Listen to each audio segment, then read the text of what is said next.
We're going to do the title track off of our new record here. This song is called Dream Train. Hope you enjoy it.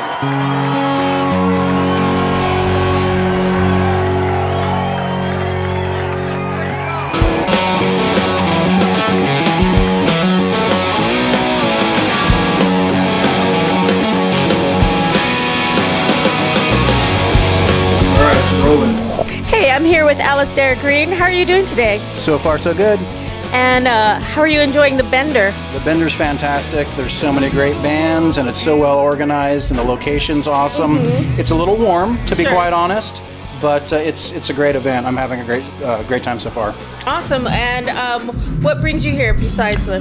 Well, there's a lot of artists I wanted to see, and I got asked to do some jamming, so I'm sitting in a little bit. And I haven't been to Vegas in a while. I've got some family here, so it's kind of business, family visiting and stuff like that. Yeah, so it's a good opportunity to mingle and meet some people and do a little bit of playing. Okay, so and tell me, who did you sit in with?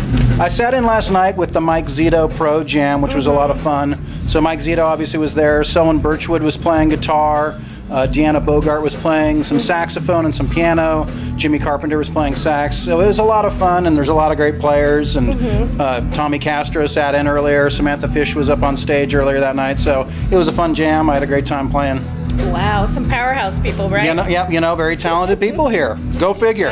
Exactly. So can you tell me a little bit about some of the things you're working on? Right now, my band is kind of in a songwriting phase. We're working on songs for a new record. So I'm actually pretty close to being done writing. I've got some touring with my band coming up, which all tour dates can be found at agsongs.com. And I also... Hang on. Plug. Exactly. And I also, as Casey mentioned, I play with the Alan Parsons Live Project, and I've got a few more tour dates before the end of the year. We're going to be going to the East Coast for a couple shows, and we're going to be going to Mexico for a couple shows, and I just signed on to do a short tour in Mexico with a progressive rock keyboard player. I know it's not very blues related, but his name's Eric Norlander. He's a friend of mine. He actually played on my last blues record. He's a fine organ player, piano player, keyboard player. So I'm going to do a short tour with him. So the rest of the year is actually going to be pretty busy. Fabulous. So can you tell me a little bit about the writing process and the collaboration that you're working on? Well, writing for me usually starts with guitar riffs, and I recently, updated my home studio, so I've got recording software, so it's a lot easier for me to demo songs. What do you use? What's the software? It's called Logic. I believe it's an Apple product. And so I've been doing that, and I basically do a lot of writing on my own, and then I take the music to the band, and I'll rehearse it, and things will change, arrangements will change, and stuff like that. But for the most part, I'm a control freak. I came out and said it. No. Well, it's just with people's schedules, and it's not always easy to get everybody together in a room to write. So I do a lot of writing on my own, then get together with the guys, and then we kind of hash it out a little bit like that. That's amazing. Yeah. So your new project is coming out? Well, we don't have a release date yet, but I'm hoping to get in the studio before the end of the year or at the beginning of next year. So realistically, because it's a long process with a lot of different things that are involved, realistically, I'm probably going to be looking at next summer. Don't quote me on that, but that's my guess. Okay, we've talked music. Can you tell me something personal that nobody else knows? I love cats. Do you really? Yes. My wife and I have 4 cats, and they live in our house, and basically it's a comedy show. Okay, and so what are their names? We have to know their names. Their names, well, from oldest to youngest, are Scamper, Boof, Cocoa Puff, who coincidentally we named after Coco Taylor, right after Coco Taylor passed away. And then Rufus, who I named after Rufus Thomas right after I'd gone to Memphis for the IBC a couple years ago. So we've got a couple blues cats in the house. Okay, I have to say, I have a dog, and my dog's name is Mojo. Mojo. You got your mojo working. It's all the time. That's awesome. All the time. Right on. Yeah, so that's a little known fact, but if you were to follow me on Instagram and social media... Plug. You would see my cat pictures. So. Okay, so any other interests besides cats? Besides cats and music, well, I enjoy cooking. Oh, okay. I enjoy driving fast down the wrong side of the freeway. I'm going to try that someday. No, I'm not kidding. No, I am kidding. No, music actually takes up a lot of my time. Sure, I mean, of course, it's consuming. It's just the thing that I love to do the most, I mean, I do enjoy, going and watching some football with my friends on Sundays when I'm not playing, but other than that, music's a full-time thing. That's awesome. Okay, so how old were you when you got started? Well, I fell in love with music at a pretty young age, and I started playing musical instruments when I was really young as well. I started playing piano and saxophone. I didn't actually discover guitar till I was about 15, 16 years old in high school, and I didn't actually start to sing till a lot later. So, I mean, I would say as far as like getting into what it is that I'm, you know, been doing, you know, more so recently, 15 or 16 is kind of when I fell in love with playing guitar, playing blues, playing rock. So that's about the time. Now, did you have any formal training or ear? Yeah, actually, I did.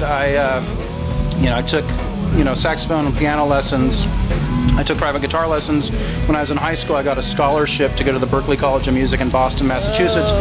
Not a full ride. It wasn't like a full ride, but it was like I got enough, you know, together to actually afford to go. It's a fairly expensive school. Yeah, so I went there for a couple years. You know that only 30%, they only take 30% of the people that apply? I just read that the other day. You know, I didn't know that. I was under now you know. I was under the assumption that they took anybody that could afford to go. No, only 30%. Okay, no, so no, it was a good experience. I spent 2 years there. And, you know, since then I've done some lessons with a few people here and there, but that was my formal training basically happened between the ages of, I would say, you know, 16 and 20. So last week. Exactly. Yeah, exactly. Last week.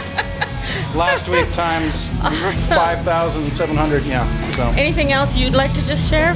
No, just having a great time at the Bender here in Vegas, and Samantha Fish is rocking out some Black Sabbath right now. So. You know, there's a great crowd, there's a lot of cool people, and like I said, it's well organized and there's so much talent, so I'm just having a good time and thankful to be here. We're thankful you're here too. Awesome. It's great meeting you. Nice meeting you too. Oh, and before we go. Plug. Wait, MusicUCanSee.com. MusicUCanSee.com.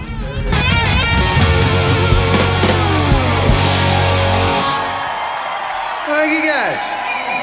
Thank you so much. The right outfit. Yes. Because they did change. I almost wore that same outfit. You did? I bet you would have rocked it. Oh, they're doing War Pigs by Black Sabbath, which is a pretty bluesy song. Alastair Greene. Alastair. Thank you, Alastair. That's good. Alastair Greene. Hello. The Alastair Greene Band, and this other little outfit, this little rinky-dink outfit he tours with called the Alan Parsons Project. You know, you may have heard of them. Oh, I can see myself in the mirror. Okay. Okay. You're a true artist. I'm feeling it. I know nothing about them, but... It's all right, try it. We'll see what happens. And if it sucks, no one has to see it. It's all good. Millions of people are going to see it. Millions.